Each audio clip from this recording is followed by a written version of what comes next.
everybody, welcome to the House of L. This is our episode for the Peacemaker Season 2 premiere, The Ties That Grind. I'm Derek. I'm William. Hey, William, how are you? I'm doing well, bud. Thanks for having me.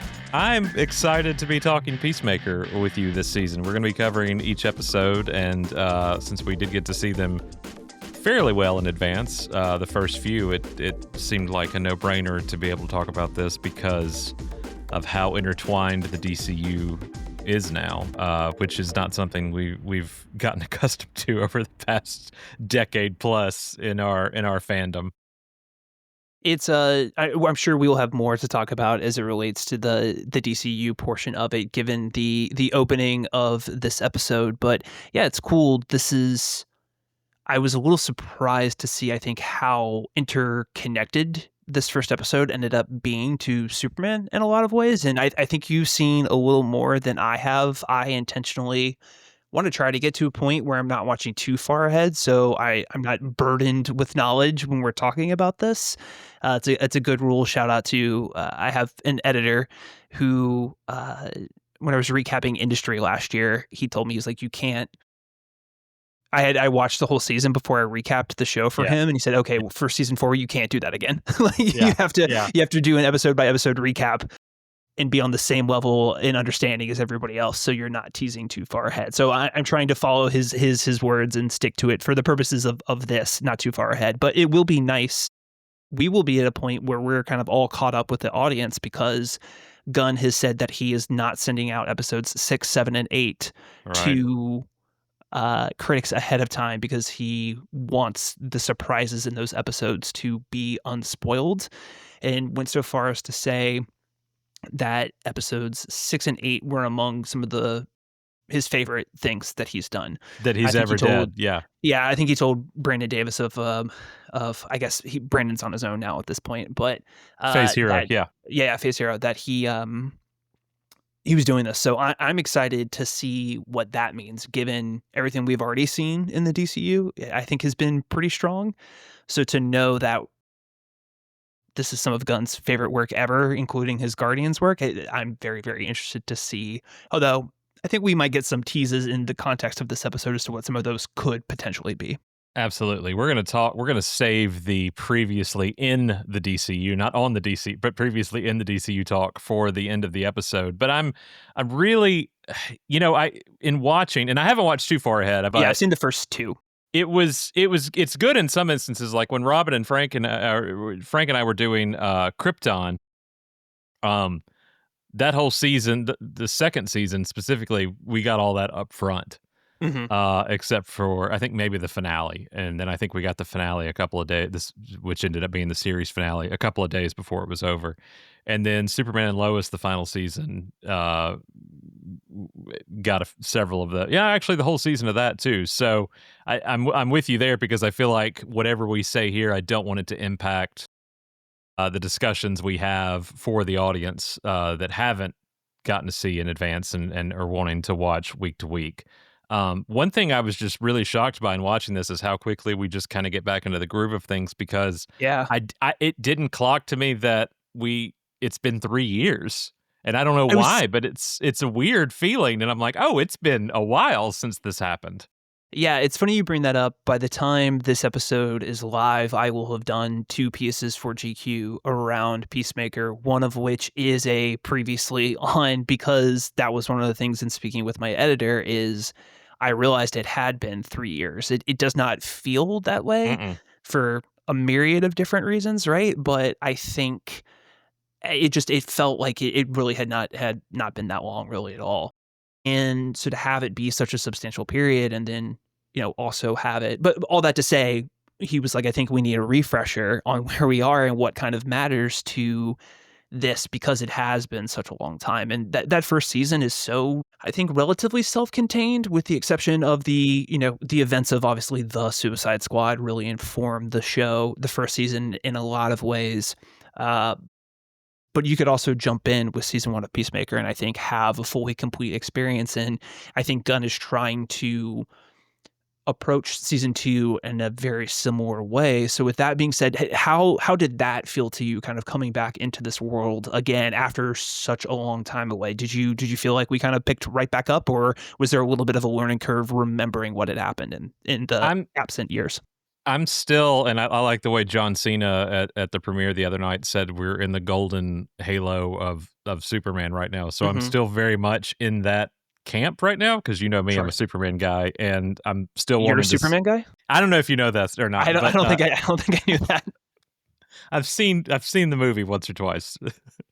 Christopher Reeves, right? Isn't that the Yeah, guy? yeah, yeah. Yeah. So I want to see it one more time before it leaves theaters. Of course, now it's available to watch at home, and that and Peacemaker evidently directly impacted that decision as Mm. well Mhm. because it was supposed to. I think Peacemaker was originally coming in September, and HBO Max wanted that moved up, and with Superman still coming off the heels of that, they wanted people to be able to watch it at home if they were choosing to do so instead of theatrically before getting to see the movie. Not that it's homework necessarily, but I did go No. back and watch season one because I only watched it when it aired, and I'm not going to say I was a harsh critic of season one, but I was at the meandering point of the DCEU where I was like, Mhm. why are we watching a show about Peacemaker when we have these main characters that everybody loves in DC Comics for, almost 9 decades now that are not being well utilized. Mhm. So The I think lame there duck period of the yeah, DCEU? yeah, and I think that's a great way of putting it, actually, and I think there's a cynical part of me that was just like, I don't wanna watch this because, Superman's not in it or, Mhm. just that kind of thing, and that was wrong of me, but it was also just a really weird time as a DC Comics fan because we didn't know what we were getting. Oh, Cavill's back at the end of, Black Adam, and then all of a sudden Gunn, well, you don't have to recant all that because everybody knows by this point, if you're listening to this, chances are you're fully aware of how all that went down when Peter Safran and James Gunn uh, came into the fold with DC Studios. But rewatching season one, I absolutely enjoyed and really not having that hanging over it for me anymore. I fully appreciated it so much more. I'd only seen Suicide Squad once and or The Suicide Squad and rewatched it and I enjoyed it a lot the first time around. It's very Gunn.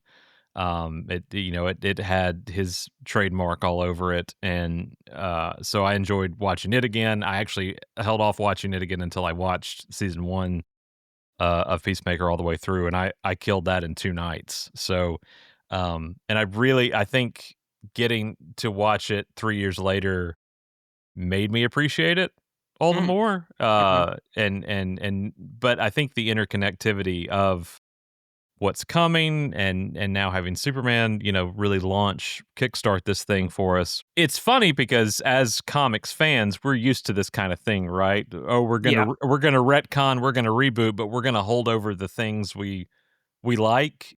Yeah. If we mention it, it's canon, and if we don't mention it, it's not canon. Although some things may still be. So, as a comic book fan, both of us growing up, that is something we're very accustomed to. As we 2 years ago, we're getting word of, okay, well, Peacemaker season 2 is coming, but it's not going to be, it's not going to be what it was, or it is going to be what it was. We were very much drawing the line in the sand of what will be retained from season 1. And it seems like 98.2% of everything that happened in season 1 is canon. Yeah, it's been really interesting, I think, to track some of the reaction to Gunn cherry picking what he wants to keep as far as continuity goes. I know I saw some fellow writers going through some hand wringing over this kind of, are we really going to continue to see Gunn sort of dictate it in this way? And the answer is yes, because of course he's going to pick the things that work for him, right? Like there's he invested the time and effort into Peacemaker, and so I think he wants to keep as much of that as humanly possible. So it's interesting to see. I'm so in my particular bubble as it relates to these kinds of things, as I'm sure you are, that I don't know how the people who are going to interact with the DCU are reacting to, like, if you just saw Superman and you hear about this Peacemaker TV show and you decide you want to go and watch it, are you going to be confused by sort of these things? Or so I can't speak to how well that process is or isn't connecting for people. I do kind of admire Gunn's just, and brute force is too strong a word, but just kind of, we're just going to keep going and you'll either figure it out or you won't, or if you'll be confused. I sort of trust the larger media machine to write think pieces or write explainers like I did for GQ about, what is Mhm. important and what kind of matters, and we'll trust people to kind of figure it out. And eventually we'll get to a point where we've moved through all of this and everybody has a base level of understanding. But it is interesting to see, I think, again, some of that public hand wringing over how this is being approached. Because it's not like Marvel, the closest Marvel has come to doing this is like recasting certain actors, like putting Don Right. Cheadle in and just having that winking bit of dialogue. But to, again, cherry pick, hand select the things that you cite are canon and not canon, and that is determined by like what is or is not mentioned in these shows. Trying to thread this needle of like, we want to keep some of the things that have worked in the past, but not everything. It's such an interesting approach to creating a new interconnected universe. But I think we can talk about some of that once we get to the previously in section. I do think, to your point, I was reminded how much I kind of just like this particular, the Christopher Smith character and the John Cena performance and the supporting cast and Gunn's ability, I think, to define those characters. There is an element of the show that does have a bit of that hangout feel to it, where it's like, oh, I get to see my asshole friends again. Yeah. Yeah. Uh, so kind of returning to this world, seeing where all these characters are and your disparate elements as they kind of start to come together again after what seems to be a year apart, give or take, is an interesting perspective. And I think that sets up the foundation really of this episode is to kind of, we're dropping in like all good, I think, premieres of a subsequent season. Typically the first episode really is kind of, we're gonna run through and kind of do a little bit of a check-in to see where everybody's is after all this time apart and how things have changed or not changed Right. accordingly. And I think what's interesting is, despite, I think a hard-worn, hard-fought win at the end of season one, everybody's pretty down on their luck when we get to them at this point. Mhm. You got to be heroes for a minute, but now, the real world, clocks back in. And it's interesting too because I think you walk that fine line of media literacy versus an average viewer. I mean, we're very aware of movies, TV. We read things. We send links back to and forth to each other. And Mhm. we have a group text with a lot of friends. So when big news happens, and then you've got the average person that, like you said, might come out of Superman and then go into this, and it's like, I thought this was something else, or I thought, so to see them, like you said, drop back into this world that I think 6 months after the events of, I don't know. I got a little timey-wimey confused on a few things because I know As did I, yeah. after the cold open and we come back to Peacemaker getting picked up to go to his interview, it said 6 months later. So to me, that meant 6 months after the events of season one, and Yeah. then we know that season two takes place about 4 weeks after the events of Superman. Mhm. But then there's also something in episode 2 that says 8 months previously, so I don't know. Yes. I've gotta go back through and kinda fine tune my thoughts a little bit more on that. But it is getting, again, dropped into this world where, and it's fun as a viewer like us to be watching for things that, okay, this is different in this is this different? I mean, and again, we're gonna talk about the in previously in the DCU here at the end just to formulate some ideas. But I'm constantly watching in this first episode for things that might just seem a little different or a little Mhm. off or a little, is there more mention of a big belly burger or, stuff like that that might not have happened in the groundwork for season 1, but did happen, say, in Superman. Gunn is all about world building. Like, that's kind of his bread and butter. If you ask me the 2 things to pinpoint on him, it's world building and it's found family, more often than not. I think and those are 2 things he does really well here. So this is kind of the perfect Venn diagram of that in the show, especially after getting to play with these characters in the first season in a franchise that was a big shrug, kind of by Yeah, this point. I think to your point about world building, I think really this premiere is all about that, right? We have the world building components just by having the reintroduction of of Maxwell Lord, of Guy Gardner, of Hawk Girl there to I think reorient us a little bit. And I think also season one, with the exception of a few moments, felt obviously a little connected to, not a little, very much connected to what Gunn had done in the Suicide Squad, but still felt a little bit stuck in its own kind of pocket dimension in some ways. Absolutely, And absolutely, this because I never could see Affleck interacting with Batmite. Like, that exactly. kinda Yeah. that kinda Yeah. stuff didn't Yeah. groove for me. But here there's already like an intentionality of kind of linking components of Superman immediately to this, whether it is, a mention of the Luthor incident, whether it's having Grillo back, whether it is having parts of the Justice Gang there, and even just larger elements. Like it's cool that we have White Rabbit there. That's certainly a deep cut for I think DCU fans. Uh, or DC comic book fans rather, but it's cool that, there is, okay, that's very obviously that's a Batman villain that Mhm, is now sort of a part of this. There's mentions of Bloodhaven, right? So to kind of do this almost, it's not only is it just immediate world expansion, but then sort of interdimensional expansion happening almost simultaneously within the course of the runtime. It's cool after feeling so constricted, I think last time around. But the benefit of that is that Gunn got to tell this really personal found family parental story. And now we're mhm. getting that this time around, I think, but just on a larger scale. And so the way that it's almost playing or is in conversation, in dialogue with the season one premiere and season one as a whole, I think is really interesting. We get shadows of that with Harcourt having a similar kind of bar fight at the end of the episode, just like we saw in the first season. There are some ways that the show is kind of calling back to itself while still redefining itself for this new DCU era. Absolutely, and I think that, uh, there a lot of speculation in the lead up to this of, okay, how is this going to explain?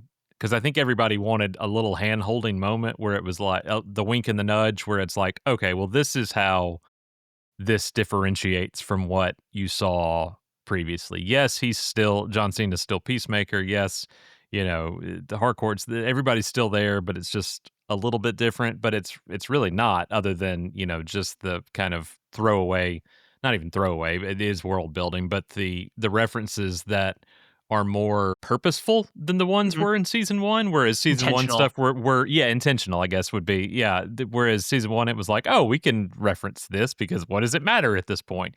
Hmm. That point in the DCEU was so much like the teacher. It was 15 minutes past class starting, the teacher still hadn't shown up, so we're going to Hmm. do what we want to do. You want to bring Michael Keaton back? Great, let's bring Michael Keaton back. You want to make him Batman and have a Batgirl and no longer have a Superman but have a Supergirl? Great.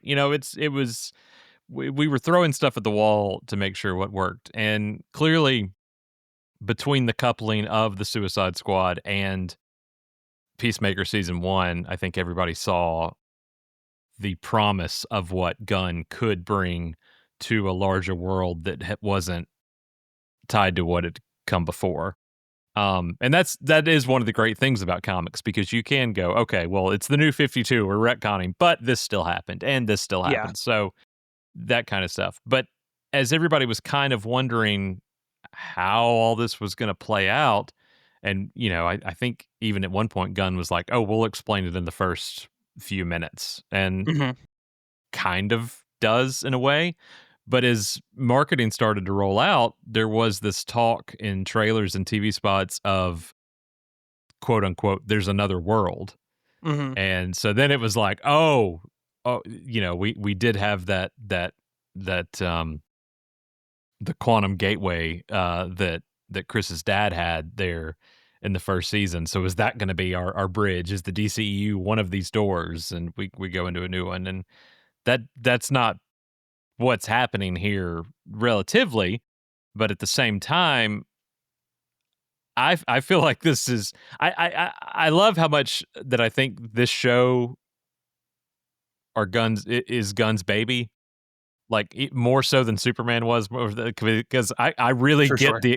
I can hear his excitement level talking about this versus how I can him talking about Superman. Not to say he doesn't love Superman, and he should, because it was a fantastic ride, but I think this meant a lot to him in the first season, and I think now, it's that question of, is the grass always greener on the other side kind of storytelling, but I'm also watching it through the lens of Gunn, and I'm like, is this him kind of between his two worlds of what he was doing and now what he's getting to do now? Like, is he walking the line of that? Did you kind of feel similarly? A little bit. It was interesting. I can't. I want to use this as a springboard, I think, to what we're talking about. One of the reads of Superman that I thought was particularly interesting was Sean Fennessy on the Big Picture podcast was talking a little bit about how some of some of what Superman was about was Gunn sort of exploring his feelings a little bit about the whole Marvel debacle, being fired from Marvel and being brought over Right. to the DC side of things. While I think some of that is a metatextual read, to me, that specific exploration is far more infused, I think, into what Peacemaker actually is. If you look at Peacemaker and his history, who his father is a neo-Nazi, like by all accounts, um, Peacemaker is someone who would be a person who's like quote unquote canceled like in popular culture, and yet we still find a way, I think, to relate to him and empathize with him. And I think that is really, I think, a lot of what the first season is about in so many ways. And so I think he's still exploring a little bit of that. To quickly touch on your point about like the parallel dimensions and whatnot, I'm really glad, at least at this point, that one of these other doors is not the DCEU, Yeah. Yeah. and that we are truly leaving that behind, and that the parallel world that Peacemaker does end up in, where his brother's alive, where his father loves him, is rooted in character. This is what it could have been for him if everything turned out great. His brother's still alive. His dad, jury's still out as to whether or not he's a Nazi, but at least like loves him, you know. Well, And I think they at least seem to be heroes exactly, yeah, on this yeah. world. Whether or not So he's still a racist or not, they at least seem to be helping people. exactly. So to see, again, to your point, the grass being greener, the road untraveled, the path, discarded, to see that, to see what could have been while Chris is arguably at his absolute lowest, or certainly one of the lower moments that we've seen him, is quite something. And I think that as a foundation to build the character upon for the rest of the season is really, really, I think, a fascinating starting point to kick off a whole season's worth of storytelling. But one thing we have to talk about, because it's something that obviously went viral week to week through season one, are the new opening credits, backed by Foxy Shazam, which I have, let me, while you're quickly to interject, I talked to Grillo for Creature Commandos, and he gave me some info on that. So let me pull up that story and sure. see what he shared with me while we're talking through Please this. do, because I think when a few months ago Gunn said, yes, we are keeping the choreographed opening credits, but there will be a new song. I know a lot of people loved the previous incarnation and were worried about what another one would look like. I once at Peace Fest at Comic Con, and I really thought this was going to be the way it would go, because Gunn uh uh loves this band, this Ohio band, as a matter of fact, so much. And, uh, even incorporating them into Superman and as extras.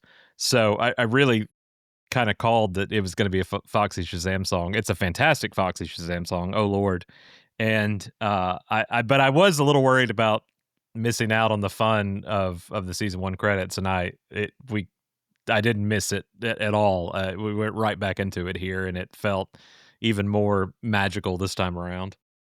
Yeah, he said, "You're gonna see him Grillo. in the When you say first row." Grillo, you of course, for the uneducated, Frank Grillo, who plays Rick Flag Sr. on the show. Yes. Yeah, "You're gonna see him in the first row. How about that? It's like 20 people on stage. They put me in the front row. I'm a dancer, and a dancer dances." That's what I did. I had so much fun. We did it over 2 days, and everyone was there on stage. It was a big production. I think people were gonna love it. At first, you're like, "I don't wanna go. I don't wanna dance. I don't know how to dance unless I'm drunk, and I don't drink anymore." But we got on stage. We had a great choreographer, and everybody was there. Everybody. We had a ball. It's gonna be great. And I dance now. Maybe Dancing with the Stars is in my future. So yeah, that was his sort of feedback on it. At that point, I spoke with him tied to Creature Commandos. We didn't know about the Foxy Shazam song, but I like how some of the moves, some of the choreography feels like evocative of some of the choreography we see in season one, but still feels different. And then we also have the alternate reality versions of Harcourt and Augie Right. there to also kind of inform that, which I do think also then from the get go kind of tells us a little bit about what it is that we're seeing there. Of course, Judo Master, who is has been in the trailers, so we'll see them further on down the line. But yeah, I mean, I love that Foxy Shazam song. If certainly knew that one way before Do You Want to Taste It? So Yeah. Yeah. interesting to see how they kind of reinterpreted that. But it's like that. And I've been watching the King of the Hill revival. It's like Yes. that and Peacemaker. You should just not. There should be the skip intro button should just not even appear for either one Don't of need those it. shows. You Don't need shouldn't it. be I agree. allowed to skip them. And so yeah, it was cool to see it still feel like the spirit of that Peacemaker intro, which is a sort of surreal thing to be saying, but have it be its own distinct, unique experience. And it, they up the ante. There's wire work, I know, Mhm. this time around, and all kinds of things. So, but I definitely, for anybody who felt like they were worried about missing out on that from season one, I tell you, I don't think you'll miss it at all, because while that was a great song, and Do You Want to Taste It, I love this, and there's another Foxy Shazam song coming up in the second episode, I believe, and then I hope for more, because I know how much James loves that group, and I think they're phenomenal. They've got a new single that just came out over the weekend too, so check them out, obviously. And so those little moments, I did enjoy feeling, the holdover, and bringing back, and felt a little bit more comfortable into dipping our toe into this. So much of this a huge part of this episode, which doesn't have a huge runtime, but we are again checking back in with nearly everybody and introduced to a couple of new characters. Not everybody that's joining the cast this season, but we mentioned Grillo playing Rick Flag, Sasha Bordeaux. Two of them are here in this one. We'll see Tim Meadows later, and Michael Rooker joining the cast as well, or not in the premiere. But it it it does feel while there is that question again of what's canon, what's not canon, and I don't know, the average viewer may not care more often than not. I would think to the uneducated that it would be a little confusing. But then, watching through season one again, I was like, I kind of get it. Like, there's Mhm. references to stuff that, obviously the Suicide Squad, and you have to wonder where in the Suicide Squad it pulls from in the previous times, but also it felt pretty self-contained watching it again too, even though you do have Margot back as Harley, and Kinnaman back as Rick Flag Jr. Um, so I don't know. I know now there's been that question. I think maybe it was at the premiere in New York the other night. Somebody asked about Margot coming back, and he was like, "We'll have to." He's like, "That question's coming sooner rather than later." I don't remember what the exact quote I was, and so I think maybe now is the time to I have a theory. Let me say this. I have a theory about some of the things that we hear in this episode. I want to touch on some character stuff a little bit more before I think we go into full kind of speculation zone. But let me just say this. I think part of the reason that we're not seeing 6, 7, and 8 is that there is going to be some sort of larger The Suicide Squad connection that appears throughout those episodes that clears up who from that cast is coming back this time You may around, very well be right. which is to me that seems like the reason as to why he's playing hide and go seek with those particular instances. He was very clear in his conversation with Brandon that there were major spoilers to come for those things, and he wanted to keep those things under wraps. So to me, just based on I guess we can go ahead and talk about it now. I mean, there's the moment where Peacemaker's brother is talking about how Harcourt is with like that army jockey or something Mhm, along those lines. mhm, mhm. I don't think this is a huge like that's obviously Rick Flag Jr. I think it's like pretty well advertised at this point. So I what I am interested in is this season, not unlike season one, but it seems to be very much about parents and children. And not that season one wasn't either, but we have Adebayo working through her issues with Waller still.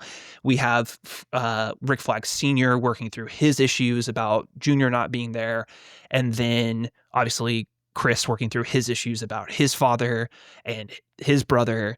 And so to have this alternate reality where these characters who are missing, Waller notwithstanding, but obviously, who I think, again, pretty clear, I think Rick Flag Jr. is going to be in this alternate reality. And then Chris having an opportunity, I think, to make good with his father and his brother. I think that is really going to be the emotional climax of the season in a lot of ways. Like they feel like they're seeding that pretty early on. So to me, because of that emotional connection, I do think if there is an opportunity to fold in some of those the Suicide Squad characters, that is maybe where that instance is kind of going to take place. So that element combined with this larger spoiler warning feels like Gunn maybe tipping his cap a little bit more towards the potential Margot of it all showing up. We could be wrong, but that feels very leading and how he is sort of Mhm. talking about it at this point. So it'll be interesting to see that unfold over the next couple of weeks.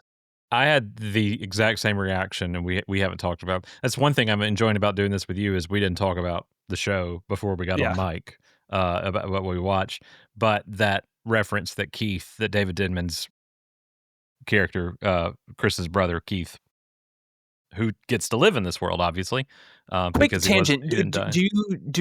Uh, do you know what hero he's supposed to be? I really tried hard to like do my DC due diligence on like what hero No, that I Keith is don't. playing, and I I have no don't. idea who it is. I don't. And Okay. obviously you get deep into the fringes and I'm like, I gotta go back and read. I mean, I dug this out and I couldn't believe I have this, but I have my first edition Wow, Vigilante, and that's cool. I was happy to have that. But yeah, sometimes I'm always like, I gotta remember this. I mean, Um, Kite Man is that's a pretty. I did think it was funny, and we'll touch on this during the the previously on. That it first was thing like out of the the first gate. thing we hear. I was like, okay, so somewhere Tom King was like, you got to make sure, James, we're working on the script for Supergirl right now. You got to do me a solid and make sure we keep Kite Man as a part of Yeah, this. Kite Man is canon, and will stay that way evidently. Um, But I thought that same thing about the military jockey. I was like, "Well, is that what they're gonna do? They're gonna bring back" so several of those people do live in this world, and that's gonna be, we're probably gonna see other characters interact with this world. We and that's not from watching ahead, that's just from the trailer. There's that one shot of Tim Meadows, Agent Flurry, Argus agent, opening a door. He's like in a hazmat suit, and there's like a spider skull and like a apocalypse going on, and like so. There's reason to believe that the door will be opened, no pun intended, for some crossover between these two worlds more than just Chris. But does that mean that Rick Flag Sr. could he interact with, so then there's all kinds of trauma that's not dealt with there too. I mean, we didn't even have a chance in season one for Chris to deal with the trauma of shooting his father in the head in the penultimate episode because we had to go right into the butterfly episode, the main deal. And obviously he's still dealing with that here and just in the premiere alone. He's obviously very shaken by the appearance of a brother who he never got to see be that old. Keith dying when they were both children, so that's a shock to him. Uh, and then obviously they've got this nice house versus the trailer that he was living in season Yeah. one, and I definitely got some, like, Luther Mansion vibes yeah, from yeah, their house. I don't know why, other than just, it looks very regal, and I think there's some stained glass windows in there. I think that's just but I was when he went outside, I was like, "Oh, is this gonna look like the front of the Luther Mansion?" But, right. excuse What me, very what different. about the interview scene with the Justice Gang members? So that's one of the things I did wanna hit on as well, is I think, obviously, the tone. I would, again, I would love to watch this with someone who watched Superman, doesn't really know anything about Peacemaker, goes into this, and then has that sequence, but then also has the giant orgy sequence in the middle of this that reminds you that this is very much an HBO television show, right? Like, if you were, I don't know, if you're a dad and a 17-year-old son who are like, "Oh, I really like Superman. Let's check out this new Superman TV show," kind of, and you watch that, it's kinda just like, oh, Oh, okay." and then it Um, just kept going, like, it wasn't even it like a quick yeah, thing, it no, escalated. it certainly did. Things got out of hand quickly.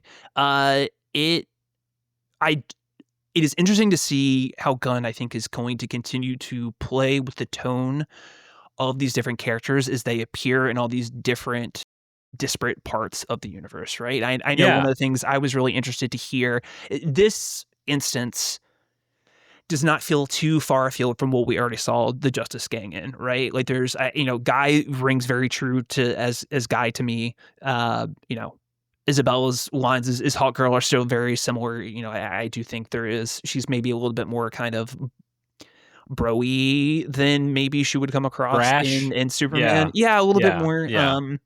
But it doesn't feel too far afield from her character in No, Superman. no. Maybe a little bit more amped up. Again, we barely got anything from Sean Gunn's Maxwell Lord, so, like, really hard to tell kind of one way or another where he is, but I again still tracks with what I would sort of anticipate I from that mean, the what character in Peacemaker. So the one line of, the one thing Republicans and Democrats can both agree on is that Lex Luthor sucks. I totally believed everything else about from this version of the character, exactly. that tied into that one line. I was like, "Yep, that's still him." But I Um, still think I it's what I'm more interested in, and I'm kind of jumping around here a little bit, but I know one of the things Fillion spoke about is that he said when he got to the Lantern set, he said more F-bombs in his first day on shooting than he had anywhere yeah, else. ever, So yeah. that's ever. So that's, like, very interesting to me, is again to see these characters that they have kind of a through line. I mean, even someone like Rick Flag, who senior, who's a huge part of Creature Commandos, and how he shows up here, I think is a little different from how he was in Superman, right? But it still is kind of the core character. But I do think it's nice that we're seeing these different sides, and that these characters can exist in a variety of different, formats, whether, again, that's a very clearly like an HBO sanctioned orgy approved television show, or like a mass, 4 quadrant blockbuster by the Warner Brothers Corporation, for as a summer blockbuster film. One thing I've enjoyed, and I always am fascinated by this, just being from a huge fan of movies and television. Whenever a writer strike happens, if it goes on for too long, ultimately you get things on television that you never expected to see on television before, whether or not it's Conan, trying to make something out of the Spinning his first wedding 15, ring on a spinning his table wedding ring, for that 15 kind of minutes. thing. I CBS in after the 07 writer strike, CBS aired Dexter season 1, which That's is how I just watched it, was late at night on a Sunday while my parents were downstairs nonethelesser, and, watched the completely edited version because we yeah. didn't have cable and didn't have Showtime, and so It always that's I it always makes me when they pull this stuff, especially now in the age of streaming. The most recent strike, CBS also aired the first season of Star Trek Discovery, Mhm. and whenever they do that, it always reminds me of that Shirley line from Community talking about Pulp Fiction. She's like, "Ah, I watched it on a plane. It's great. 30-minute movie about friends who love milkshakes and hamburgers." And no context for anything else whatsoever through the course of it. TNT is airing Peacemaker Yeah, right yeah. now, is airing season 1, uh, which is a little bit more tame, I guess, than just alone what we saw in that one scene of season 2. So now I'm like, okay, well, if they show season 2, I wonder how that's gonna pan out. But I guess that's future TNT's problem because that'll be a while before that happens. They're too busy showing Justice League every single weekend on that network. Right Um, after their huge Marvel movie marathons yeah, as which well. it just makes no sense to me. Yeah. But uh, I the idea of, again, interconnectivity, but also uh, everything kind of getting to have its own voice. I mean, we saw at the end of Supergirl, I mean, at the end of Superman, Supergirl come crashing in, and then, her it's a little bit more colorful version of the character than we're used to in Mhm. television and film previously. But also, if you've read Woman of Tomorrow, you're like, okay, well, we know, That I tracks. see Yeah. at tracks. I see where they're going, right down to the trench coat, with this version of the character. And Yeah. that made me too think about what you just said about Philly and talking about being on the set for Lanterns and how, that's supposed to be like True Detective meets, I don't remember what the other Yeah, pairing I they did can't with that, but Star Wars maybe? I can't remember, but yeah, it was like X meets Y kind of right. mashup thing. So Before it is nice to see everybody kind of get their, while there's a holdover, everybody kind of gets to have their own voice at the same time. Yeah. Speaking of having your own voice, I interrupted you there, I apologize. But, No, you're good.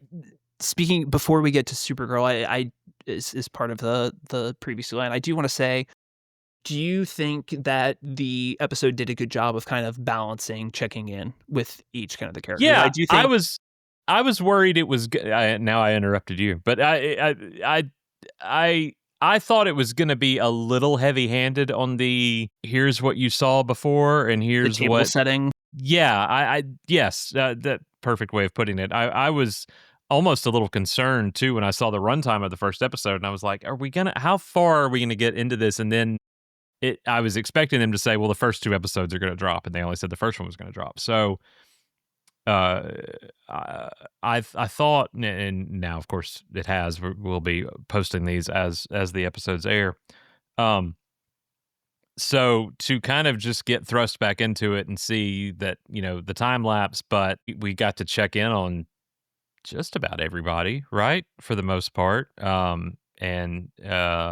And see how the ramifications of not only season 1 but also Superman have kind of affected these characters. And I meant to really go back and watch, and I'm going to before we record our second episode, but about, tally mark of what is a reference to not only what we've seen previously with these characters, but also Superman. You mentioned the Lex Luthor thing and stuff like that. So to kind of get a better understanding of um, where we're going to go moving forward now that we are a month removed from the events of Superman that really did kick this storytelling up a notch,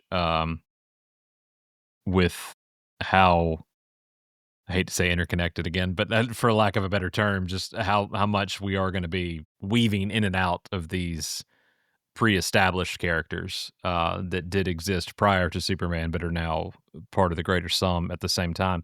But to that end, I really appreciated, outside of the interview scene, there's not a whole lot of laughs in this episode. I mean, there are, but there, at the same time, I feel like it was very. You had to be reminded at the same time of what came before to Mhm. appreciate where these characters are now. I mean, yes, vigilantes calling up, John and wanting to, joke about owls and, quiz me and, all that. But and John's, stuck. I mean, literally stuck, having to spy on his friend for Argus. We find more out about that coming down the line, but getting to revisit these characters in the Halo's glow, as Cena said again, of Superman. Um, it wasn't as disconnected as I thought it could have been. Mhm. And I don't know why. I don't know why, because again, we go back to the gun world building thing. He's excellent at that. It really is something that whether or not he does, he should pride himself on, because he does a really good job of weaving that back in. Um, but also at the same time, I felt like that episode could have been another 15 minutes longer, Yeah. uh, to give us more of that. I do think it's very clear to me that the A plot is obviously what's happening with Chris, the B plot is what's happening with Harcourt, and then the C plot is kind of split evenly between Economos and Vigilante. I do think they probably had Economos and Adrian had kind of the shorter ends of the stick there for sure. I there were plenty of episodes in season 1 where we got to dig deep on all 4 of the characters in significant ways, so I'm sure that's coming as we get further on into the season. I think, again, Peacemaker really is, I mean, Well, he's the 5 too, because titular character. we've got Danielle's character too, Oh, yeah, and that's right, the yeah, things that and then also Grillo too, yeah. like, you Yeah. checking in with Rick Flag, so yeah, it is the C plots are really balancing all 4 of those other kind of tertiary characters at that point.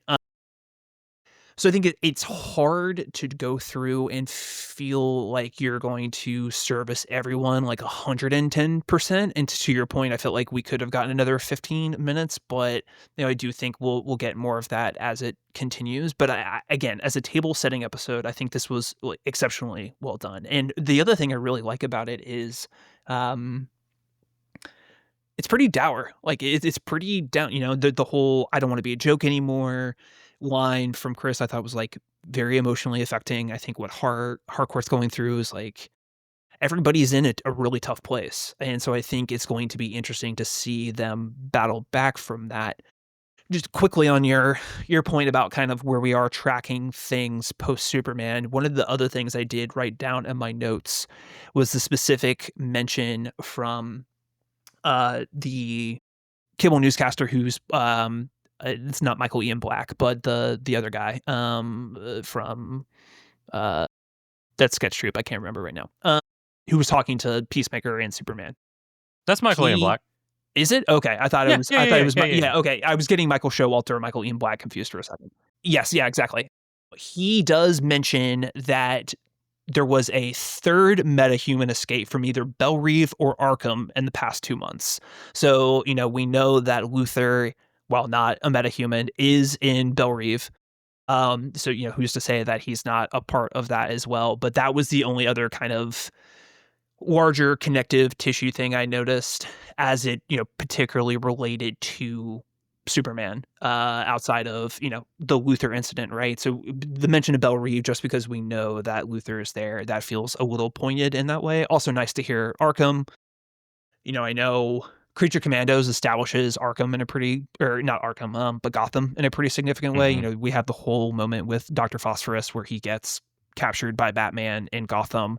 So we do have an establishment of Gotham and Batman. Who that is TBD at this point. Again, one of those other things, expanding the world, letting us know that all these other characters exist. With that being said, I think now it's time to talk about the previously in. Yeah, let's do it, and I do hope too, moving forward, we did talk about kinda they got relegated to C plots, but, like, Adebayo, she was such a huge part of season 1, and, Massive.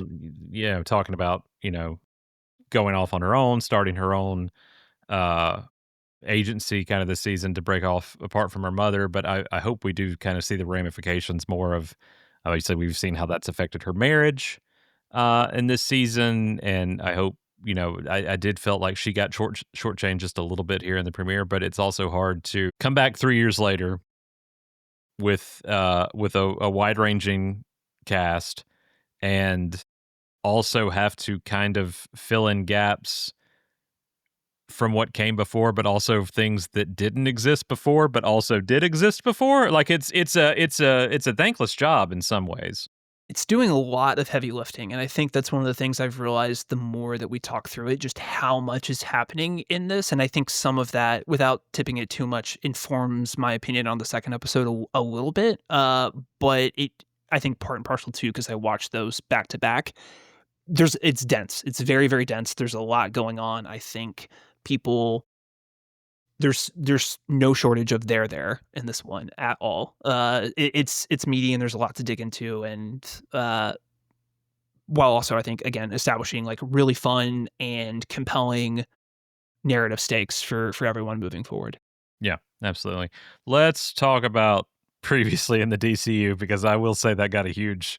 I actually paused it because I started chuckling at that so I much. I was talking with my editor from GQ, and I don't think he'll mind me sharing this. I'm kind of blown away by this as like a storytelling decision.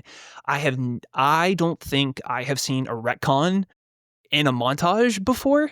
Like No, that no, is real like that is something. And it's not it in a lot of ways I think reminds me of the opening crawl from Superman, where in very short order, throws a lot at you. And a lot of it is like very, very exciting stuff. I mean, it was when I heard Adebayo say Justice Gang, I was like, what? yeah, And yeah. then to have that sequence be reshot, I was kind of just like, I was like, wow, I admired the audacity of it in some ways because I do think that is a moment that was taken from season 1 out of context and not even out of context, but that was like that was a fun moment for season 1 to Well, have yeah, that as, you know, not quite a stinger, but a cool nod. But I also kind of admire and I realize that that at this point we're far, far away from that. But to have sort of the chutzpah to basically just be like, yeah, fuck, excuse me, to basically just be like, I can't remember if we can curse on the show or not. So sure, why not? Yeah, it's I fine. have to. Well, I mean, we talked about We're orgies, literally so talking about a show that had a 10-minute orgy scene. I yeah, I think. was about to say, I was like, but for Gunn to basically look at that, give it the middle finger, and completely just discard it and throw it away, and then reshoot it with this whole other sequence, I was like, man, this is something, and it's the most like surprising, not surprising thing, but at the same time, it's like that is bold, and I really dig it. I expected more tongue in cheek, not really middle finger, but like finger pointing maybe a little Mm-hmm. bit if you're in the know, if you're aware of all the behind the scenes drama and everything, there could have been. So I really applaud him for not taking, honestly, as a writer I might have Taking taken it a a few step further, shots. I yeah, well, I not even a step further, but I might have taken a shot or two just for the fun of it. And I mean, really, the only shot I guess you could say he even takes is the previously in the DCU thing, and it's yeah, not even a shot. To no, me, it's very smart because it is that concept of, yeah, what you watched did happen. Maybe not every second of it happened, and maybe some stuff happened off screen that we didn't talk about that we'll now talk about. But you know, these are the events, not all of them, that are carried over. It's also, and this is the age of streaming. It's hard to do it previously on for a show that happened 3 years ago. That's always difficult. We see it a lot more now than we've ever had to before. Uh, but it does give you that groundwork laid where it is the okay. So everything was pretty much the same except that, yeah, the justice. And I was waiting when I heard justice, and they did re-record her line of saying mm-hmm. gang instead of league Well, it's this time around. that moment's also cool as well because one, it's obviously very fun to see. As soon as they said Justice Gang, I was like, okay, so I know who that's going to be. But then to see Well, you would silhouettes for expect it to both, just be exactly the those three of three. them, but to Yeah. have Superman and Supergirl as a part of it, I thought was very, very cool. And I do think it also gives a little bit more. It's cool to have that moment there because then you get a little bit more of the understanding between the Justice Gang and Superman because you know we get a lot of their interactions in Superman with the understanding that they have some sort of shared history. And not that we necessarily need to know every single component of what that is, but to have one of those moments be this moment and to also have Kara there, I think is a really cool way of threading that needle. And then also I think looking at, I don't want to constantly, as we go over these next 8 weeks, I don't want to constantly be comparing things to Marvel, but in this instance, I think it's very particular.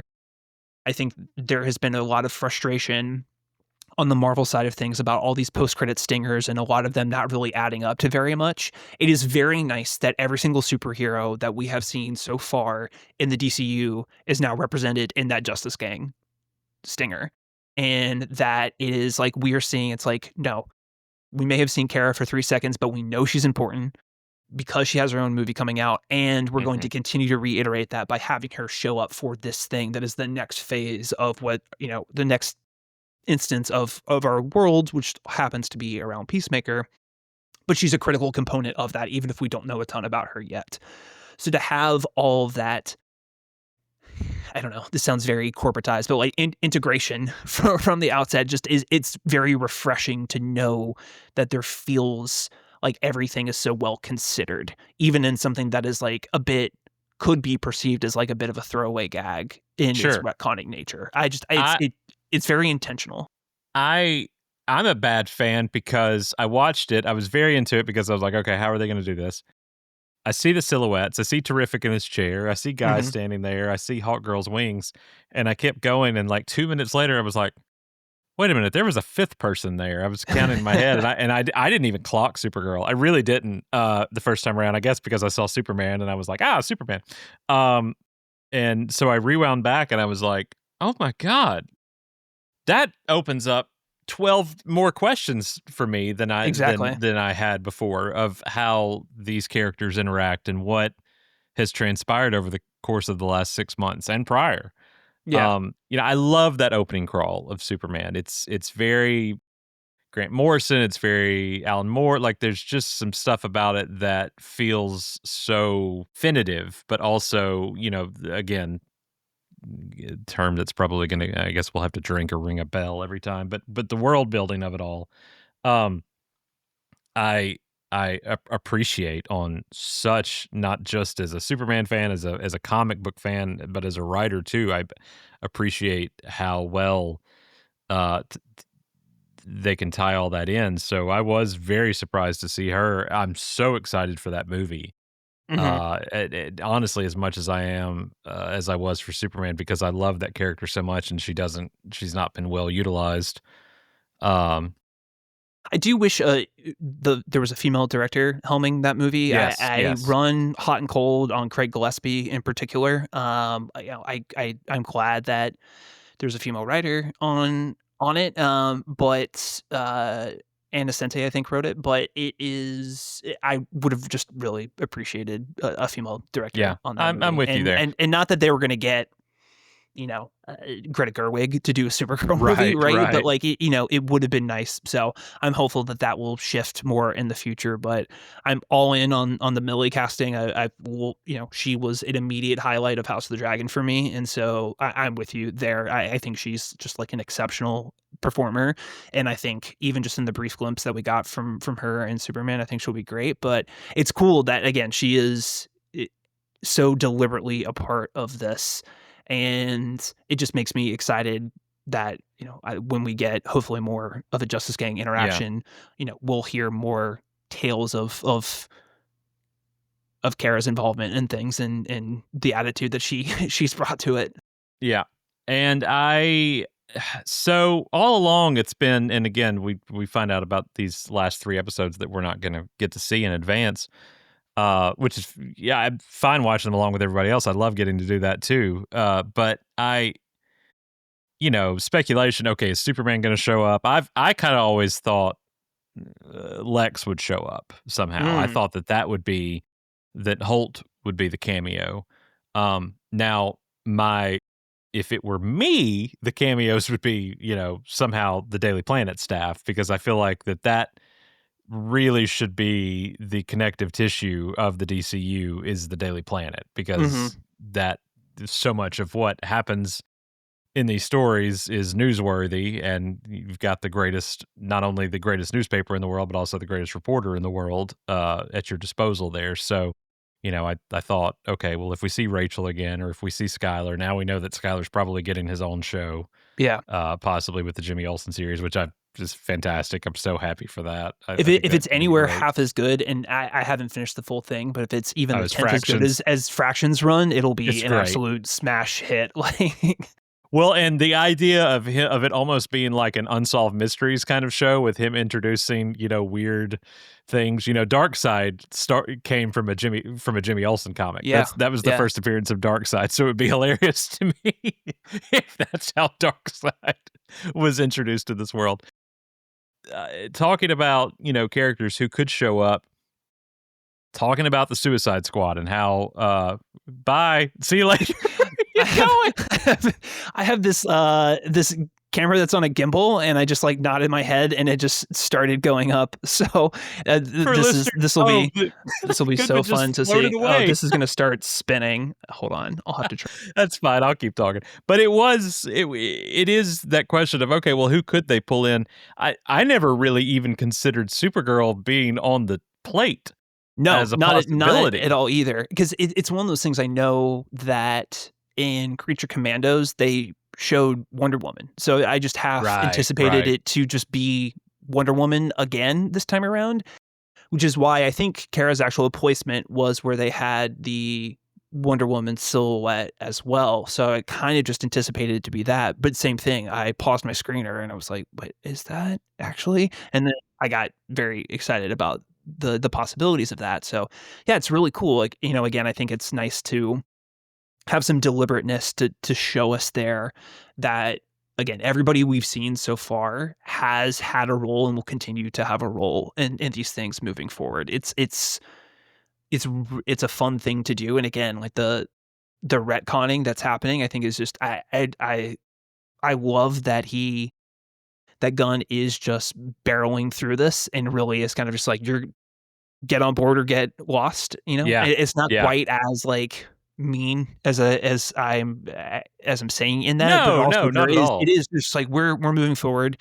It's more of a trusting of the audience to understand these things, and I'm glad that it's not being so Well, handholdy with it. There's an that's expectation that we are savvy enough to figure out what's going on. you Uh, can't hold an audience's hand for however many episodes and like, okay, are you getting it now? Like, are you understand? Like, I think that Previously On does a really good job of setting the stakes while also, easing you back into things a little bit. And this may just be our brains overthinking it. I haven't talked to anybody yeah, that is the average viewer that is confused by it at all. Right.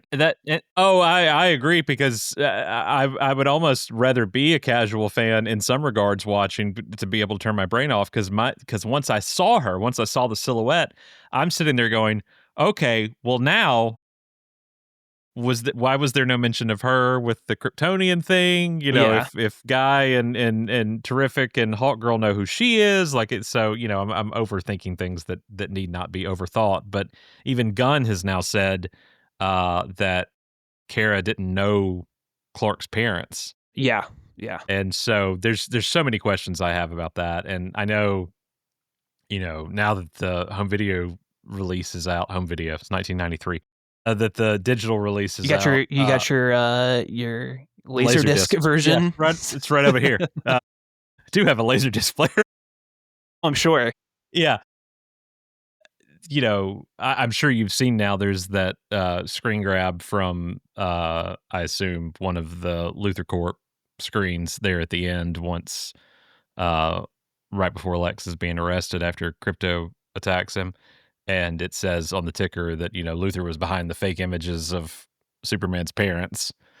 And it's like, okay, did he know that the Chroma key person put that in? Did Gunn know that, or was that just, because he's flat I out said this isn't, we have multiple Yeah. people in that film established I would that interpret that Chiron as just like Lex was responsible for releasing that yeah, information, yeah, not yeah, doctoring it in any way, shape, or form. That is how I would read that, given what Gunn has said. But I don't. I guess we'll find out in the future. This is going to be one of those things. I guess this is our first like major yeah. inflection point for the DCU is I the I validity never of that.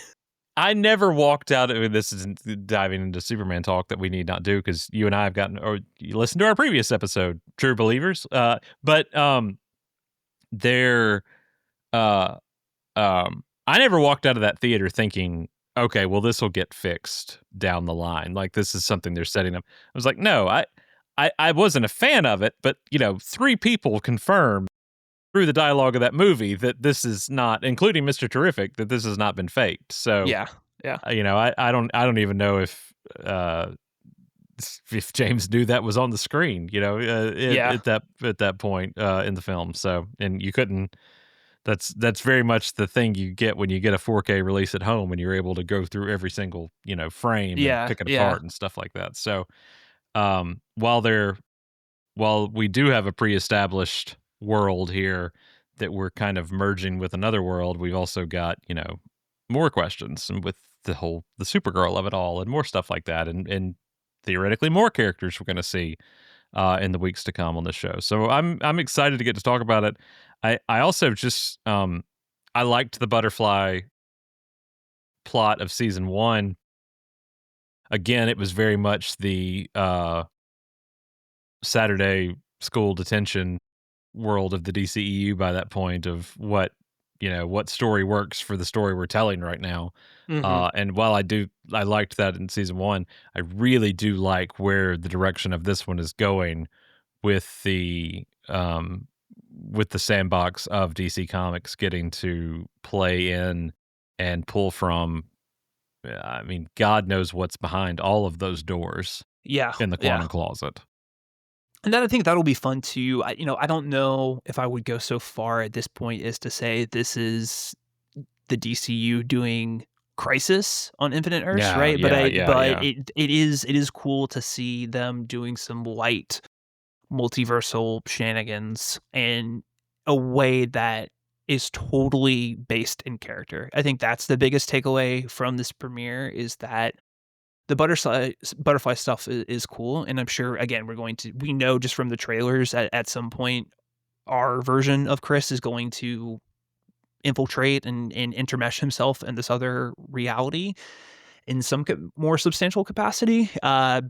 Which is So easier to I do when I guess your doppelganger's dead yeah at the end of this episode? yeah yeah I was shocked by that, that we were already looking down the barrel of that.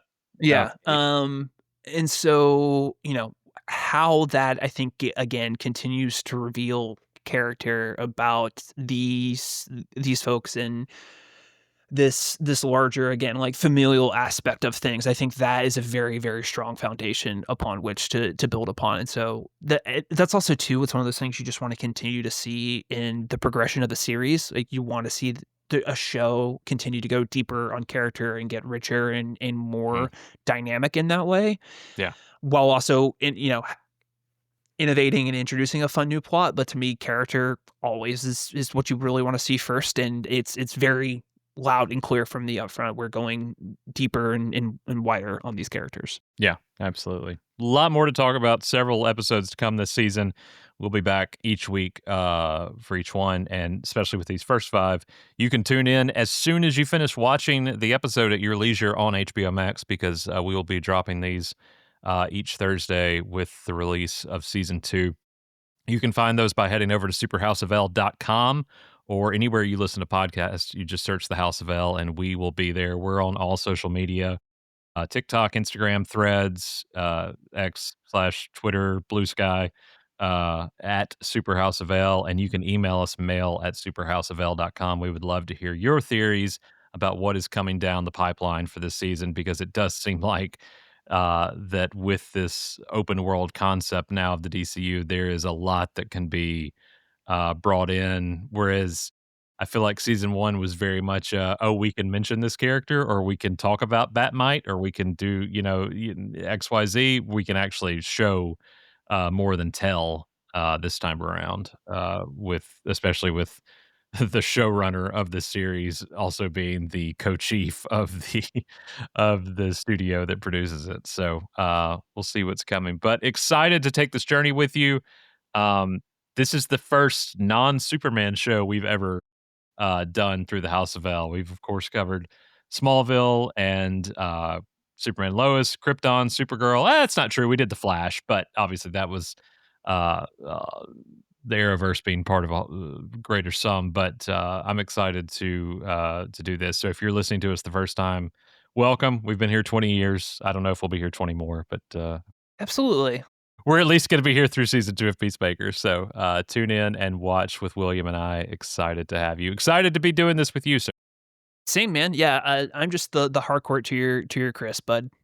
I'm really just here to make sweet I love to don't, you. I don't know what their dynamic is moving forward, but I'm happy to be along for the ride, bud. Even if you said vigilante to my Peacemaker, that might open up questions that we don't have time to get into the answers to. We'll see you next time on the House of L. Bye, everybody.